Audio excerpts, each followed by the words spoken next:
LSA Live, ça continue et on a le plaisir d'être avec Alexis Lanternier, qui est exécutif vice-président de Walmart Canada pour le e-commerce. Alexis, merci beaucoup d'être avec nous pour cette manifestation sur la transformation de la distribution. Et je pense que Walmart est un très bon exemple de ce qu'on peut faire en termes de transformation de la distribution et notamment sur le chantier du e-commerce. J'imagine que c'est pas vous qui allez me démentir là-dessus. Juste, merci d'être avec nous, mais en deux mots, Walmart Canada, pour ceux qui ne connaissent pas, c'est quoi? C'est la 3e business unit de Walmart dans le monde. C'est déjà une belle unité, c'est ça? Oui, merci Jérôme, merci beaucoup de me recevoir. Bonjour à tous. Donc Walmart Canada, oui, c'est fait partie des 3 grosses business units de Walmart dans le monde. Donc petit rappel, Walmart, c'est à peu près 500 milliards de dollars de chiffre d'affaires. Et il y a 3 grosses filiales internationales avec le Mexique, le Canada et l'Angleterre. Et ensuite, il y a plusieurs filiales en Afrique du Sud, en Chine, au Japon. Et donc, petit rappel sur Walmart Canada en particulier, c'est un business qui fait plus de 20 milliards de chiffre d'affaires avec 400 magasins. Le business model un peu particulier de Walmart, c'est que c'est uniquement des super centers, comme ils appellent ça. Donc, il faut penser un peu au hyper Auchan, c'est-à-dire que c'est 15 000 mètres carrés, plus de 100 000 références par magasin. Et donc, voilà, 400 magasins au Canada, donc un gros bébé. Ouais, sachant que vous citiez l'Angleterre, mais l'Angleterre sort bientôt du périmètre de Walmart. Donc, il n'y aura plus que Walmart, Canada et Brésil comme les gros pays internationaux. C'est ça. Alors, exactement. Donc, il y a eu l'annonce de l'Angleterre il y a 2-3 semaines qui va être encore possédée par Walmart avec une part minoritaire en faisant une joint venture. On vient d'annoncer hier avec aussi pour le Japon un accord avec le géant Rakuten et un fonds d'investissement KKR. Donc, des modèles sur l'international un petit peu divers. Et sachant que Mexico, qui est un gros pays aussi, et aussi en bourse, Walmart Corporate possède un peu plus de 70% et le reste est listé sur la bourse du Mexique. Le e-commerce chez Walmart Canada, ça pèse quoi? C'est aussi important que Walmart US où il y a eu quand même un gros travail et des gros investissements menés ces derniers temps? Oui, alors on a été un peu en follower des US. Évidemment, les US, c'est le fer de lance dans l'entreprise. Avec des investissements assez fantastiques. Je pense que tout le monde a entendu parler de le rachat de Jet.com pour 3 milliards en 2017, qui a permis de rattraper le retard de Walmart sur l'e-commerce par rapport à des géants comme Amazon et donc de se relancer. Donc, il y a eu beaucoup d'investissements. Au Canada, on a beaucoup investi aussi. On n'a pas fait de gros rachats. On a plutôt utilisé ce qui était inventé aux US et notamment la technologie que les US ont pu développer. Ce qui nous a permis aussi de rattraper notre retard. Sachant qu'au Canada, on a 3 business models d'e-commerce. On a un business model, on va dire, qu'on connaît bien en France avec les retailers classiques en France, qui est le drive et maintenant le on-demand. Donc, utiliser les magasins comme des centres, des entrepôts de distribution e-commerce qui permet le pick-up en 2 heures et la livraison en 2 heures aussi de presque l'ensemble des produits du magasin. On a un deuxième business model qu'on appelle les ailes étendues, extended aisle en anglais, pardon, où on a un assortiment supplémentaire, complémentaire et supplémentaire qui est livré à partir d'entrepôts centralisés, donc plutôt du non-alimentaire. Et enfin, on a un business de marketplace où on a aujourd'hui 15 millions de produits sur la plateforme Walmart Canada qui viennent du Canada, qui viennent des États-Unis, de Chine. Et qui permettent de servir les besoins supplémentaires des Canadiens. Et l'ensemble, c'est quoi? C'est à peu près 1 milliard de dollars de chiffre d'affaires, c'est ça? Oui, un peu plus que ça. Avec la pandémie, ça a bien accéléré. On est un peu au-dessus de 1 milliard. Alors justement, vous parliez de Covid. Comment ça se passe? Comment ça s'est passé au Canada et comment ça se passe? En France, on a une 2e lockdown. Je ne sais pas si vous avez vécu aussi ces situations-là. Et comment ça s'est traduit en termes de business pour la filiale? À la fois magasin et puis surtout e-commerce, j'imagine qu'il y a eu une augmentation des ventes. Alors, on a une situation un petit peu similaire à la France, en tout cas au début, donc avec un démarrage mi-mars très forte accélération, beaucoup de problèmes de logistique avec les personnes qui allaient dans les magasins pour prendre notamment le papier toilette, comme vous avez tous suivi, qui était le produit préféré de tout le monde. Donc on a eu les mêmes sujets qu'en France avec des problèmes de logistique pour avoir tous les produits disponibles pendant les 2-3 premières semaines, avec évidemment une croissance du e-commerce exceptionnelle qui a pu être pratiquement servie. Donc Walmart a eu un avantage là-dessus sur le magasin et en ligne à cause de la volonté des clients d'avoir la possibilité d'acheter tous les produits. C'est-à-dire que Walmart, encore une fois, c'est plus de 100 000 références, donc c'est alimentaire, mais aussi tous les autres produits dont on peut avoir besoin. Comme certains magasins ont été fermés, comme ceux qui n'étaient pas d'alimentaire, c'est vrai que les gens ont préféré aller chez Walmart pour pouvoir faire tous leurs achats en une fois et ne sortir qu'une fois pour faire leurs courses. Donc ça a beaucoup bénéficié Walmart. Évidemment, la partie e-commerce, comme toutes les parties e-commerce dans le monde, a beaucoup cru avec la pandémie. En particulier, le business model Walmart à partir des magasins, puisqu'en fait, on avait une capacité d'augmenter le volume bien supérieure aux entrepôts. On a fait x10 à peu près entre février et mars-avril. On a augmenté les ventes en ligne. Voilà, soit dire drive et livraison. Hein, mais tout ce qui était à partir des magasins, on a pu faire x10, alors que, évidemment, un entrepôt peut faire parfois x2 s'il est un peu sous-utilisé, mais rarement plus que ça. Donc ça nous a beaucoup aidé pour rattraper la compétition et même dépasser en termes de part de marché. Et ce dont on s'aperçoit, je pense un peu partout dans le monde, c'est que voilà, les habitudes sont prises. Que depuis juin, on a dû reperdre un petit peu, mais on est toujours sur des multiples de x5, x6 par rapport à l'année précédente. Ok. Quels sont les concepts commerciaux et les concepts et les technos émergentes sur lesquels vous pariez aujourd'hui dans l'e-commerce chez Walmart Canada et chez Walmart d'une manière générale? Je pense qu'il n'y a pas de cas particulier avec le Canada. Vous devez suivre une stratégie assez globale là-dessus. Oui, alors on essaye encore. On est encore dans une phase où le e-commerce en ligne est à peu près mature. On sait ce qui marche, on voit les modèles qui gagnent. Comment bien utiliser les magasins, c'est encore un petit peu une question. Et nous, on croit beaucoup que notre modèle, qui est d'avoir un large assortiment, on a 400 magasins, on est à moins de 10 km de 85% de la population. On pense que c'est un atout incroyable. Et donc, ce sur quoi on se focalise en premier lieu, c'est la livraison et le drive très rapide de ces 100 000 produits. Hein, donc, c'est ça qui est le plus important pour nous. Donc, ça, c'est l'offre commerciale sur laquelle on se focalise le plus. Et donc, quelles technologies vont avec? Il y a une technologie clairement de comprendre bien le stock qui est en magasin. Hein, c'est comment on transforme un magasin en entrepôt, entre guillemets, en gardant la partie magasin, mais en ayant les qualités de l'entrepôt. Les qualités de l'entrepôt, c'est une compréhension du stock très fine. Et c'est une capacité à piquer les produits et les mettre dans des cartons à moindre coût. Hein. Donc mais vous faites que du picking ou vous avez de l'entrepôt? Pardon, excusez-moi de vous interrompre. Vous faites que du picking en magasin ou vous avez des mini-entrepôts, des dark stores dans certains magasins pour répondre à la demande spécifique e-commerce? Ouais, donc c'est exactement ça qu'on essaye d'inventer. C'est comment, en fonction du volume, on va faire évoluer d'un picking en magasin, un picking avec un petit entrepôt derrière avec les produits qui tournent le plus, à un vrai entrepôt derrière, à un entrepôt automatisé derrière. Donc c'est ça l'évolution, et en fonction du volume qu'on estime sur les 5 prochaines années de chaque magasin, on met en place ces différentes solutions avec beaucoup d'automatisation à terme. Et l'autre technologie qui est très intéressante, c'est comment, avec la vidéo, pouvoir identifier dans le magasin les vrais stocks, les vrais produits qu'on a en stock, parce qu'évidemment qu'on a 100 000 produits, parfois la précision des données dans les systèmes est pas parfaite. Donc avoir la possibilité de vérifier avec une vidéo qui filme toutes les étagères le stock effectif nous permet d'être beaucoup plus précis et donc de vraiment utiliser les magasins comme un entrepôt. Ça, c'est ce qui était testé chez IRL, notamment dans le magasin un peu du futur près de New York, mais vous avez déjà des solutions concrètes dans d'autres magasins du réseau? Ça reste toujours une phase de pilote, on va dire, mais ça commence à s'étendre sur quelques magasins. Ok.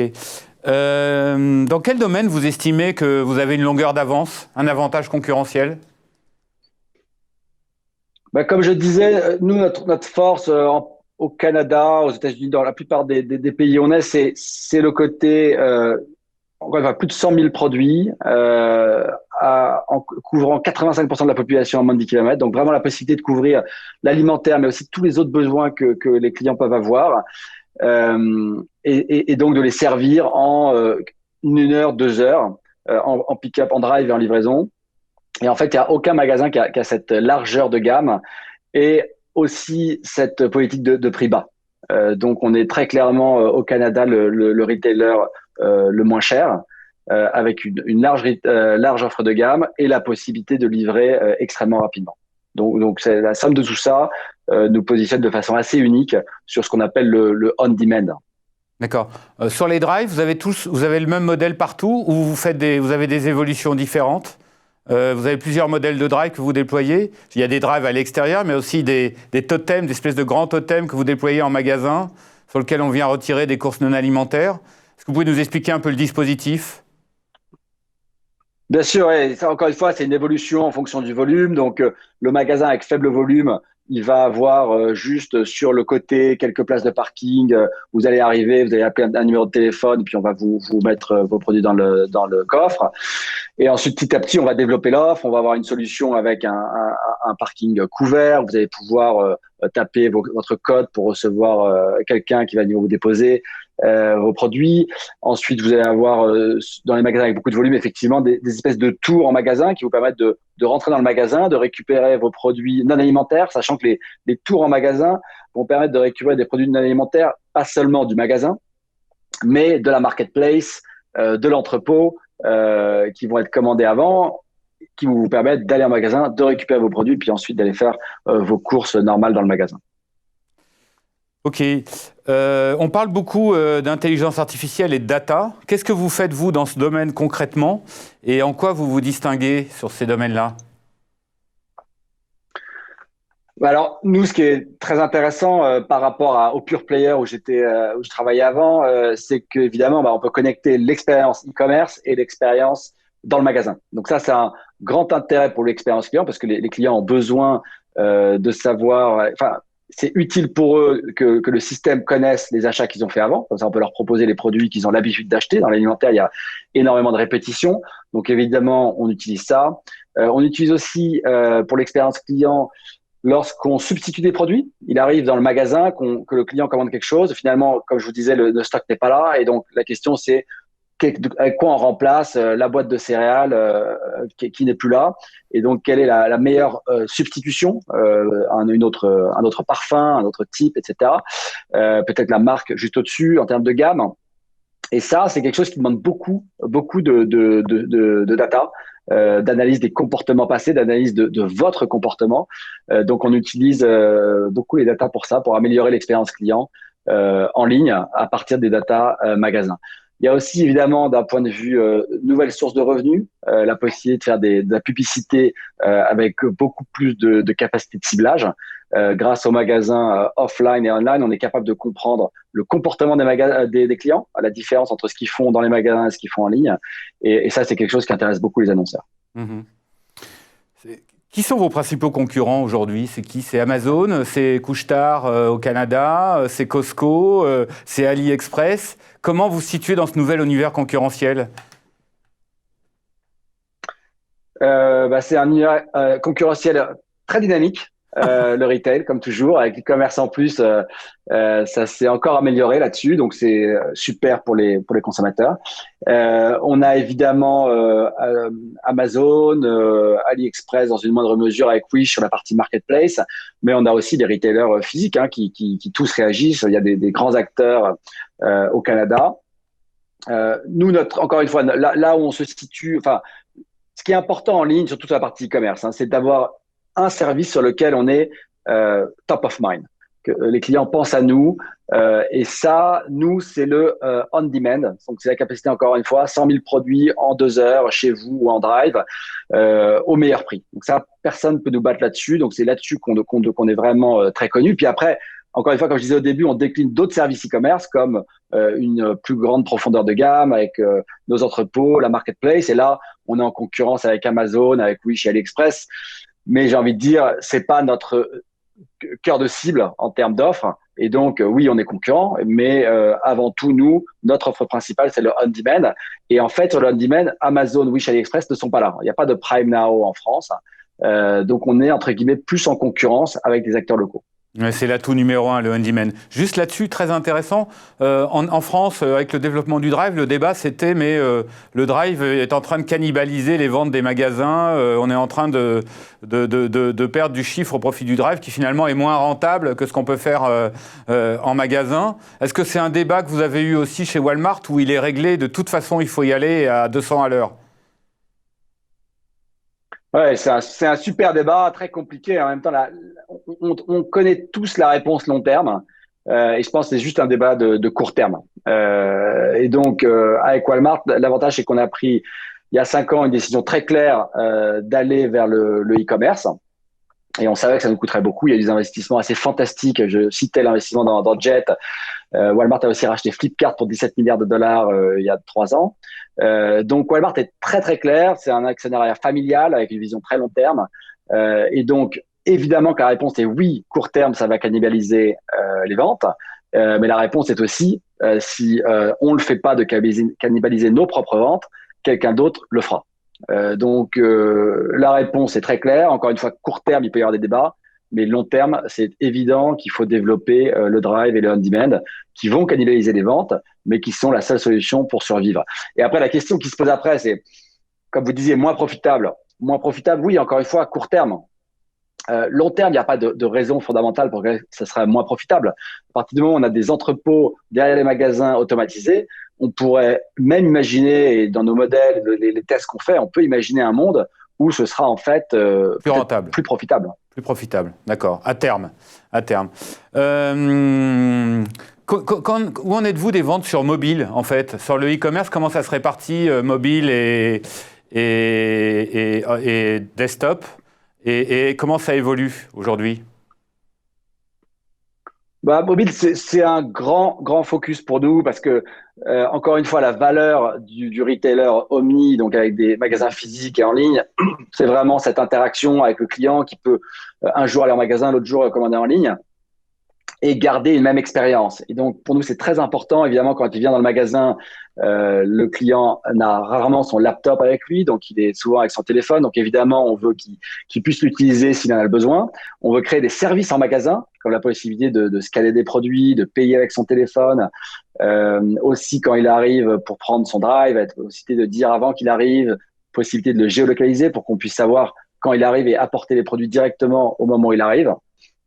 Donc, beaucoup d'outils qui peuvent être utilisés avec le téléphone. Très gros focus. C'est passé d'une part minoritaire à une part très largement majoritaire dans les 2 dernières années, avec de plus en plus de services développés sur le mobile. Alors, vous disiez que vous appuyez beaucoup sur les magasins, finalement, pour développer le e-commerce. Est-ce que vous faites aussi de la livraison à partir des magasins? Je sais qu'il y a beaucoup de livraisons collaboratives, mais est-ce que vous avez mené d'autres actions plus en propre là-dessus? Oui, je pense que ça, vous parliez du débat du drive et de la cannibalisation. Je pense que le débat qui suit, c'est est-ce qu'on demande aux clients de faire le chemin et de venir dans les magasins ou est-ce qu'on propose des services de livraison? Nous, on pense qu'il y a vraiment le besoin pour 2 offres. Il y a des personnes qui ont un peu plus de moyens et un peu moins de temps qui vont vouloir la livraison. Ceux qui ont un peu moins de moyens, un peu plus de temps, ils vont prendre le drive ou bien ça sera parce que ça sera convenient pour eux. Et donc, on veut vraiment développer la livraison. On pense que c'est une offre très importante. La question, c'est celle du prix. Donc, on facture la livraison aux clients. On utilise des services de crowdsourcing, donc des services externes pour livrer, mais aussi nos propres camions. Dès qu'on commence à avoir un volume suffisant dans un périmètre, on va prendre nos propres camions et puis faire ce qu'on appelle des milk runs, donc déposer à plein de personnes qui vivent dans un endroit relativement proche pour optimiser les coûts de livraison. Et ensuite, la question suivante, c'est comment on facture ça? Donc aujourd'hui, on le facture. C'est entre 8 dollars canadiens et 10 dollars canadiens, donc à peu près entre 6 et 8 euros, ce qui est un frein pour les clients. Donc ça représente 20% de notre business en ligne. Et la question, c'est est-ce qu'on peut faire un modèle de fidélité pour que le client ne paye qu'une fois et puis ensuite puisse se faire livrer autant qu'il veut. L'abonnement Walmart. Et c'est ce qu'a fait l'abonnement. Voilà, et c'est ce qu'a fait aux US Walmart Plus.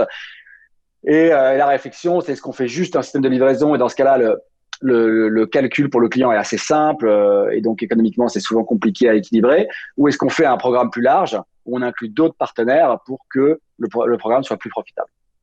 Dernière question. Les distributeurs français sont assez fiers d'avoir inspiré le redéveloppement du drive aux États-Unis, puisque finalement c'est une invention américaine pour la restauration dans les années 50, qui a été reprise par les Français pour le drive. Comment vous voyez justement les initiatives françaises en termes de e-commerce? C'est quoi votre vision, vous qui connaissez quand même pas mal ce marché-là aussi?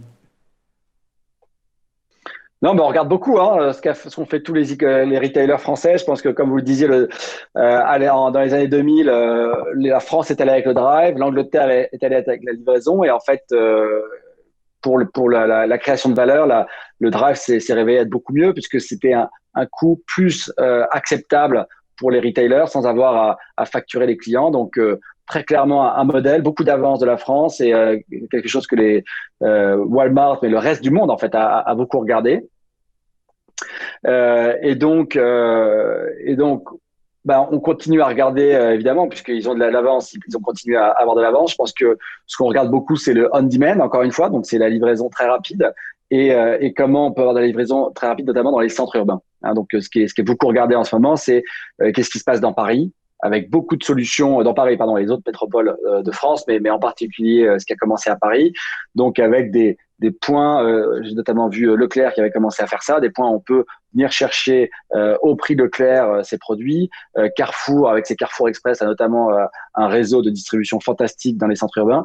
Et ça, c'est un peu la question ensuite, c'est une fois qu'on a utilisé ces grands magasins, les supercenters canadiens pour vraiment servir toutes les régions périurbaines, comment on offre un service au meilleur coût pour les centres urbains. Sachant que les villes américaines ou canadiennes n'ont rien à voir avec les villes françaises ou européennes. Il y a moins de concentration, je pense.